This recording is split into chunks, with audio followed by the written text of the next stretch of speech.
इंसान में जज्बा और शौक होना चाहिए तो फिर अल्लाह पाक रास्ते आसान करता है, और चालाकी से काम नहीं चलता।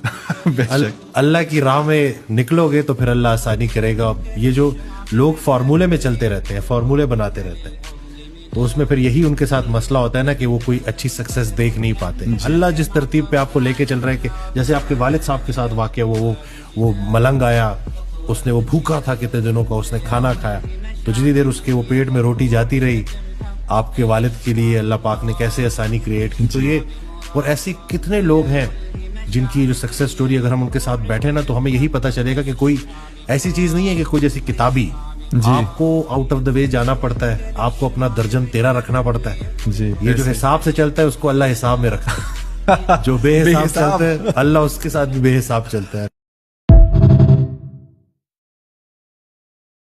प्यारा जुमला है कि परेशानी हालात की वजह से नहीं, ख्यालात की वजह से होती है। हमारी परेशानियां हमारी गलत फहमियां होती हैं। हमने गलत पैमाने बना लिए खुश नसीबी, बदनसीबी, कामयाबी और नाकामी के।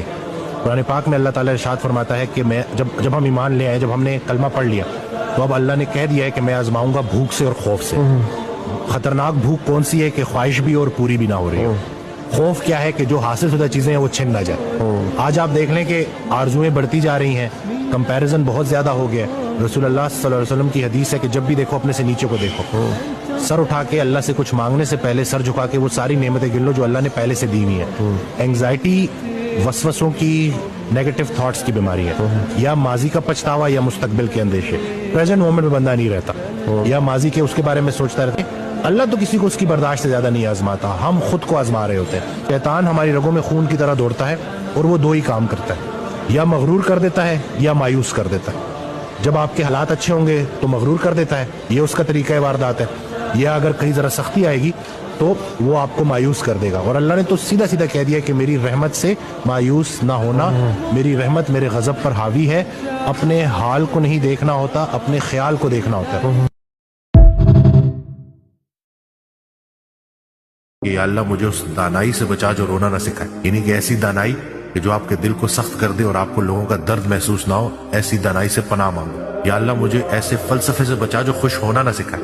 अगर आपका जो भी फलसफा है वो आपकी जिंदगी में आपको खुश नहीं कर रहा, आप अल्लाह का शुक्र नहीं अदा करें, तो ऐसे फलसफे से भी जान छुड़ाएं। ऐसा फलसफा सिर्फ और सिर्फ बर्बादी है। और या अल्लाह मुझे ऐसी अजमत से बचा जो झुकना ना सिखाए, यानी कि अगर आपके अंदर आजी नहीं आ रही तो इसका मतलब है कि वो जो मर्तबा है ना, वो आपको तकब्बर की उस हद पे ले जाएगा कि जहां पे आप में और फिरौन में कोई फर्क नहीं रहेगा। तो अल्लाह पाक हमें अमल करने की तौफीक दे। जो इंसान अपने बुजुर्गों की इज्जत नहीं करता उसकी मेरी उम्मत से कोई ताल्लुक नहीं। फिर जो हम बात करने लगे हैं तो इंसानियत के एहतराम के ऊपर, इंसान को लेके बात करेंगे कि इंसान कितना कीमती है। रसूलुल्लाह सल्लल्लाहु अलैहि वसल्लम की हदीस है जिसका मफहूम है कि अपने बुजुर्गों की इज्जत करो।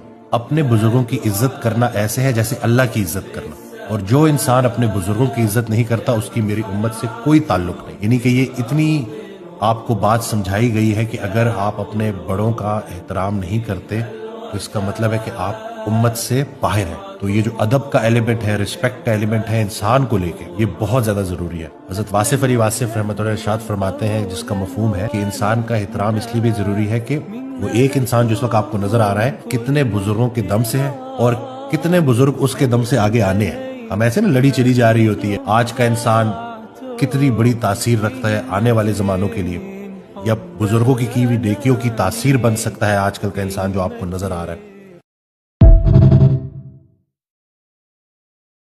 फरमाते हैं कि अल्लाह ताला जब किसी चीज का इरादा करता है तो कहता है कि हो जाओ, और वो हो जाती है। तो अपने इरादे छोड़ो, अल्लाह का इरादा बन दो। अपनी इस मैं में से मैं को निकाल दो, अल्लाह के इरादों के मुताबिक चलो, अल्लाह के हकाम के मुताबिक चलो, तुम्हारे सारे काम होते जाएंगे। अभी अगर अपने अमाल की वजह से अगर आपकी सेहत बिगड़ गई है और आप बीमार हैं और आप परेशान हैं और आपको जिंदगी समझ नहीं आ रही, तो रात की तारीकी में जाएं और निसफ शब अल्लाह की बारगाह में इल्तिजा करें कि ऐ बनाने वाले मुझे फिर से बना, ओ मेकर रीमेक। मैं अपनी जिंदगी को अपनी अमाल की वजह से लहू लुहान कर चुका हूं, मेरी इस जान को अपनी जान समझकर इसमें फिर से जान डाल दे। तो होता यह है कि अल्लाह फिर उस आपकी जान को अपनी दी हुई जान समझ के उसमें फिर से जान डाल देता है। लेकिन अब जब वो जान डालेगा तो जिंदगी को کسی مقصد کے تحت گزاریے گا، کیونکہ با مقصد انسان جو ہے نا وہ ہی. اور اللہ پاک تو یہ جس پیسے کے پیچھے یہ پاگلوں کی طرح بھاگ رہے ہوتے ہیں، آپ اللہ سے لو لگائیں. حدیث قدسی ہے جس کا مفہوم ہے کہ جو انسان مجھے مرکز بنا لیتا ہے میں اس کے سارے دنیاوی کام مینج کرنا شروع کر دیتا ہوں، اور جو مجھے سیکنڈری کر دیتا ہے میں اس کے دنیاوی کام بکھیر دیتا ہوں. وہی بات ہے نا، اگر آپ اپنی روح سے دوستی کریں گے، آپ صوفی بن جائیں گے، اللہ آپ کے کام کرے گا اور آپ کو تقویٰ بھی ملے گا، آپ کو سکون بھی ملے گا. لیکن اگر آپ نہیں یہ کریں گے اور آپ جسم کے پجاری ہو جائیں گے، اس نے ختم ہونا ہے، اس نے فنا ہونا ہے، وہ تڑپے گا اور جتنی لذتیں آپ سے چھنتی چلی جائیں گی. ڈاکٹر وسیم، آج سے 20 سال، ہماری ملاقات 10-12 سال پہلے ہوئی، آج سے 20 سال بعد آپ کی میری نہ یہ جوانی ہوگی، نہ یہ حسن ہوگا، نہ یہ باڈی ہوگی، نہ بہت، اور اسی طرح جو کیمرے پہ ہمیں دیکھ رہے ہیں سب کے ساتھ یہی ہوگا. آج یہ فیصلہ کر لیں کہ انہوں نے کون سا رستہ چوز کرنا ہے.